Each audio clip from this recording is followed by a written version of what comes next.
There was in Antioch a man who seemed to obtain everything he sought. Everything, except rest for his heart. He knew forbidden names. He knew how to touch regions of the human will where no eye should ever enter.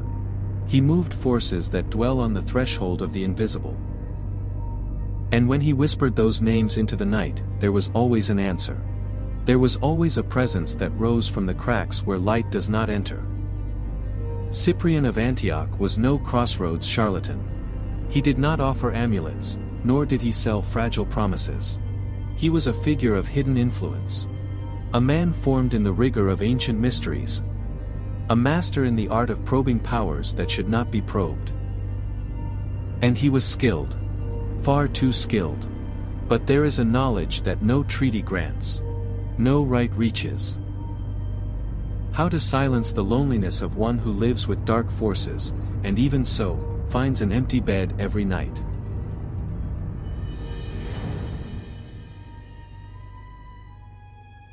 They came at night. Always at night. Prestigious men who feared their own reputation. Merchants who had lost everything. Wounded women. Hearts corroded by desire, vengeance, and despair. Cyprian received them without shock. Without curiosity. Nothing needed to be explained. He already discerned what each one brought.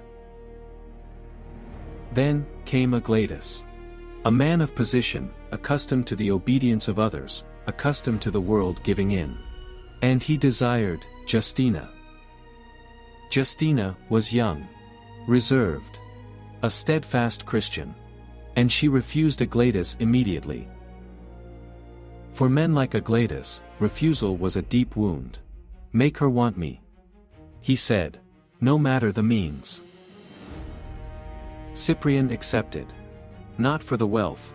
He accepted, because he still believed that everything, absolutely everything, had a price. He sought a specific presence. The one that operated over the will. The one that whispered in dreams. The one that moved the soul without leaving a trace. He traced the ritual sign. He spoke the name. And the presence came. It always came. Go to her. Cyprian ordered. Disarm the heart. Break the resistance. Lead her. Silence. And the presence departed. But when the shadow touched the threshold of her soul, Justina responded with the gesture of the simple. And that which came in strength recoiled. Meanwhile, Cyprian waited. The candle burned low. The hours flowed across the floor. And the absence began to disturb him. When the presence returned, it brought only emptiness. Nothing had been touched. For the first time in many years, Cyprian found a limit. He did not believe it. He could not admit the possibility. He called the spirit again. And again. And once more. And always, always, the presence returned defeated. Not torn apart. Not furious. Only defeated. Why do you not obey? He said through clenched teeth. I know your name. I conjure you. You belong to me. And then, for the first time, the presence spoke something it had never dared to say. I tried. But she carries a name greater than mine. Cyprian stood still, not taken by anger, but by the rare experience of wonder. He realized there was a power above all those he had mastered. Above the pacts, the signs, the consecrated bones. And the words that had always bent the invisible. And this power rested in a young woman who only prayed. He tried to follow the routine. He opened books. He prepared rituals. He attended to the faces that came seeking the impossible. But something inside him had given way. Every night, when everything ended, he remained there. Sitting. In silence. And there he realized a kind of fear he had never known. Not the fear of what inhabited the shadows. But the fear of what surpasses all of that. The suspicion that his power might not be mastery, but consent. the consent of something that could end it whenever it wished. Until, one night, he did what he had never done. He asked, without formulas, without a promise, without a trick, "If there is a God above all this, reveal yourself. Because I can no longer bear to command that which does not love me." God did not answer that night. At least not in the way Cyprian demanded. There was no voice. There was no sign. There was no fire descending from heaven. But when the sun rose, Cyprian was no longer the same. He returned home. He closed the door. And he began to gather everything. Decades of power. Decades of dominion. Names that no one else would dare to speak. Secrets for which princes would pay in gold and blood. He piled it all in the center of the room. And then, he lit the fire. It was not just paper burning. It was sulfur. It was dried blood turning to ash. It was the odor of Pax unraveling. He remained there until the end. Until the last grimoire turned to dust. Until the last secret name vanished into the air. And when it all ended, when only ashes and silence remained, he fell to his knees. And for the first time since childhood, he wept. Not out of fear. Not out of remorse. Out of relief. Burning the past does not erase the scent. It does not clean the marks. It does not silence the memories. In the following days, when Cyprian tried to pray, he still felt sulfur on his hands. He still saw the faces he had helped to destroy. He still heard names that should never have been spoken. Conversion does not erase the past. It only teaches how to carry it in a different way. But for the first time in decades, Cyprian spoke with someone who did not need to be summoned. Someone who was already there.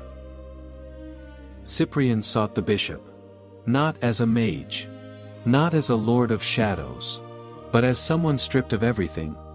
"I have done things that have no forgiveness," Cyprian whispered. "Forgiveness is not mine, it is his." "Stay," said the bishop. Simply placing his hand on his head. Both remained in silence. The baptism was not a triumph. It was not a coronation. It was death. Death of the man who commanded legions. Death of the man who mistook dominance for love. Death of the illusion of power. And when he emerged, he was not another man. He was the same. But now, free. Free to carry what he was. Without masks. Without pacts. The empire does not forgive conversions. Much less of men who know too much. He was arrested. Along with Justina. The one he tried to destroy, and who, without knowing it, saved him. She prays in silence. He watches her softly. Like someone who gives thanks without words. On the night before the execution, Cyprian did not sleep. But it was not fear that kept him awake. It was something he had never felt when conjuring spirits.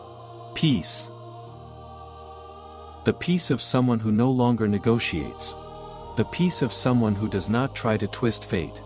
The peace of someone who finally surrenders. They were taken together.